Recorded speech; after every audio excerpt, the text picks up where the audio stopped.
ఎంతో ముఖ్యము.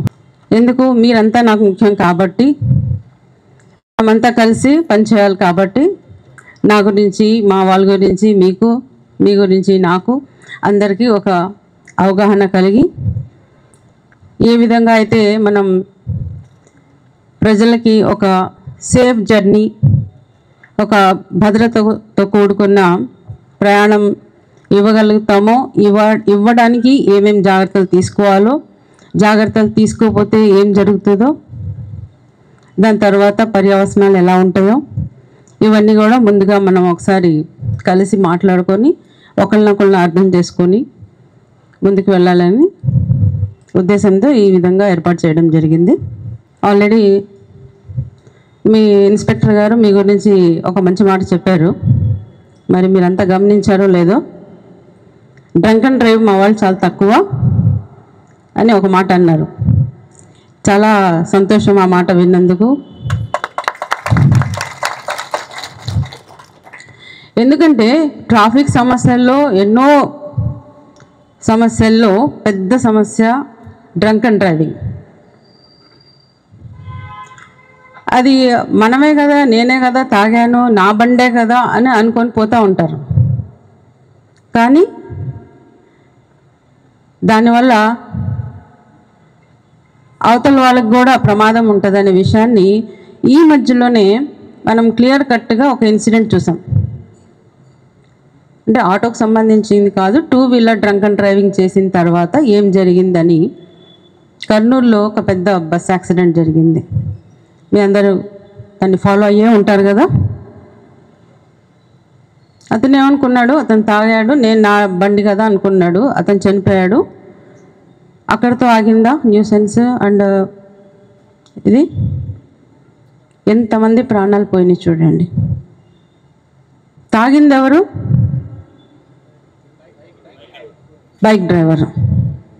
కానీ జీవితాలు పోయినాయి, కోల్పోయిన కుటుంబాలు ఎంతమంది ఉన్నారు? 19 మంది. కొంతమందికి ఇంజురీస్ అయి ఉంటాయి. కానీ ఈ 19 మందిలో ఆ కుటుంబానికి ఆధారమైన బ్రెడ్ విన్నర్ అంటాం, ఎవరైతే ద సోల్ ఇన్కమ్ ఉంటుందో అది పోయిందనుకోండి, ఆ కుటుంబం యొక్క పరిస్థితి ఏమవుతుంది? ఆ భార్యాపిల్లల పరిస్థితి ఏమవుతుంది? ఒకసారి గమనించారా? ఆలోచించారా? ఇవన్నీ ఆలోచన చేయాలంటే మనలో ఒక స్ఫూర్తి ఉండాలి, సామాజిక స్ఫూర్తి ఉండాలి. మనిషి అనేవాడు, మానవుడు అనేవాడు సామాజిక జీవి, అవునా కదా? ఇంగ్లీష్లో చెప్పాలంటే man is a social animal అని అంటాం.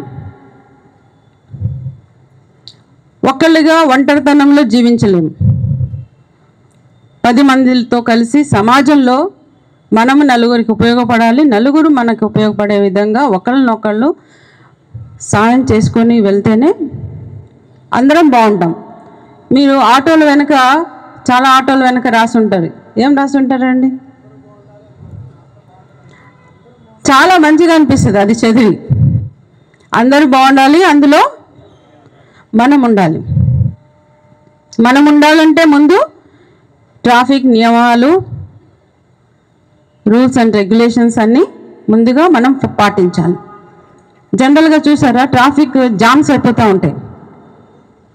అక్కడ మెయిన్ ప్రాబ్లం ఇండిసిప్లిన్ కనిపిస్తుంది, ఇంపేషెన్స్, ఓర్పు లేకపోవడం.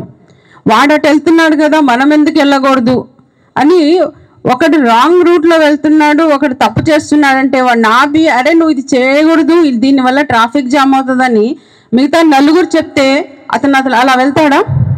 ట్రాఫిక్ని అబ్స్ట్రక్ట్ చేస్తాడా? చెయ్యడు. కానీ మనం ఏం చేస్తాము, వాడిని ఎగ్జాంపుల్గా తీసుకొని వెళ్ళిపోతూ ఉంటాం, అవునా కాదండి?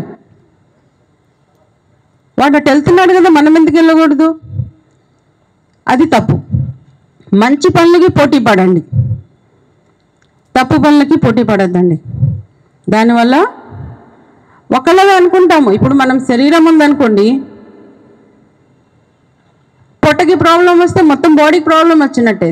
నెత్తిలో ప్రాబ్లం వస్తే అసలు మనం పనే చేయలేము. ఇప్పుడు బ్రెయిన్ కదా, నేను ఒక్కదాన్ని ఏమైంది కాసేపు నేను ఏదైనా పని చేయకపోతే పర్లేదులే అనుకోవడానికి అవుతుంది, అలాగా లేదు. అలాగే సమాజంలో కూడా అన్ని వ్యవస్థలు అందరూ కలిసి ఎవరి పనులు వాళ్ళు సక్రమంగా చేసి ఆ పని చేసే పనిలో ఉన్న నియమాలు నిబంధనలు అన్నీ పాటించి చేస్తేనే ఒక హెల్దీ సొసైటీ, ఒక ఆరోగ్యకరమైన సమాజము, ఒక రక్షణ కలిగిన సమాజాన్ని మనం అందరం ఎంజాయ్ చేయొచ్చు, అందరం ఎంజాయ్ చేయొచ్చు మనం, అవునా కదా. కాకపోతే మనము జాగ్రత్తలు తప్పకుండా తీసుకోవాలి. ఈ వెనక చూసారా ఈ ఆటోలు, ఇవి రోడ్ల మీద వెళ్ళే ఆటోలు ఇలా ఉండకూడదు. ఇవి ఇలాంటి ఎక్కడ ఉండాలి? సర్కస్లో ఉండాలి, అవునా కదండి. ఒకసారి చూడండి ఆ బొమ్మల వెనక. ఈ ఫీట్స్ సర్కస్లోనే చూడగలుగుతాం, రోడ్ల మీద చూడకూడదు, తప్పది. ఎందుకంటే అతను చేస్తున్న తప్పుకి చాలామంది సఫర్ అవుతూ ఉంటారు రోడ్డు మీద. కొంతమందికి డైరెక్ట్గా అప్పుడే దాని యొక్క ప్రభావం పడుతుంది, కొంతమందికి పడదు. స్కూల్ ఆటోలు ఎస్పెషల్లీ మీకు చాలా టైం తక్కువ ఉందండి, మీరంతా మళ్ళీ 3:30కి వెళ్ళిపోవాలని అన్నారు. సో చాలా బ్రీఫ్గా చెప్తాను, మళ్ళీ ఇంకోసారి ఎప్పుడైనా కలిసినప్పుడు మాట్లాడుకుందాం. మీ బండి యొక్క కాగితాలు కలిగి ఉండాలి. కాగితాలు డాక్యుమెంట్స్ లేని వాహనాలు నడపొద్దండి మీరు, అవి సీజ్ అయిపోతాయి. అనవసరంగా మళ్ళీ మీరు మీ యొక్క ఇది కోల్పోతారు. ఫైన్లు కూడా ఎక్కువ పెంచారు, మీకు అందరికి ఐడియా ఉంది కదా. అంతకుముందులా కాకుండా ఎక్కువ అమౌంట్స్ ఫైన్ పడతా ఉన్నాయి. డ్రంక్ అండ్ డ్రైవింగ్తో ట్రాఫిక్ యొక్క సమస్య ఒక్కటే కాదండి, మీ కుటుంబం కూడా సమస్యలో పడుతుంది, అవునా కదా. మీరు సంపాదించే ఆ సొమ్ముని తాగడానికి ఉపయోగిస్తే ఆ డబ్బుల కోసం ఇంట్లో వెయిట్ చేస్తున్న మీ భార్య పిల్లలు వాళ్ళ కుటుంబం వాళ్ళ పొట్ట గడవటానికి, చదువులకి, భవిష్యత్తుకి ఆ డబ్బులు మీరు ఉపయోగించట్లేదు. మీరు ఎవరి బాగు కోసం ఉపయోగిస్తారు ఆ డబ్బులు? మీరు డ్రింక్ చేస్తున్నారనుకోండి, తాగుతున్నారనుకోండి, ఈరోజు ఒక 5,000 సంపాదించారనుకోండి, మీరు దాంట్లో ఒక 3,000 మీరు ఎవరి కోసం సంపాదిస్తున్నారు? ఫ్యామిలీ కోసం. నేను ఫ్యామిలీ కోసం సంపాదిస్తున్న వాళ్ళ గురించి చెప్పట్లేదు. ఎవరైతే డ్రింకింగ్ చేస్తారో వాళ్ళ కోసం చెప్తున్నా. మందు కోసం సంపాదిస్తున్నారు, ఆ మందు ఎక్కడ దొరుకుతుంది? మందు షాపుల్లో దొరుకుతుంది. అంటే మీ కష్టం అంతా ఎవరి కోసం మీరు కష్టపడుతున్నారు? మందు షాపు వాడిని బాగు చేయడానికి కష్టపడుతున్నారు మీరు. అది కరెక్టేనా? అసలు చేయొచ్చు అలాగా? మీరు కష్టపడుతున్నారంటే మీకు ఒక బాధ్యత ఉంది, ఇంట్లో కుటుంబం ఉంటుంది, తల్లిదండ్రులు ఉంటారు, పిల్లలు ఉంటారు, భార్య ఉంటుంది, వాళ్ళ మంచి చెడ్లు ఉంటాయి, ఆరోగ్య సమస్యలు ఉంటాయి, పిల్లల స్కూల్ ఫీజులు ఉంటాయి, పిల్లల అడ్మిషన్స్ ఉంటాయి, పిల్లల పుస్తకాలు ఉంటాయి, యూనిఫామ్లు ఉంటాయి, వాళ్ళ బాగోగులు ఉంటాయి, మంచి చెడ్లు ఉంటాయి. వాటి కోసం కదా మీరు మీ కష్టపడిన సొమ్ముని ఉపయోగించాలి.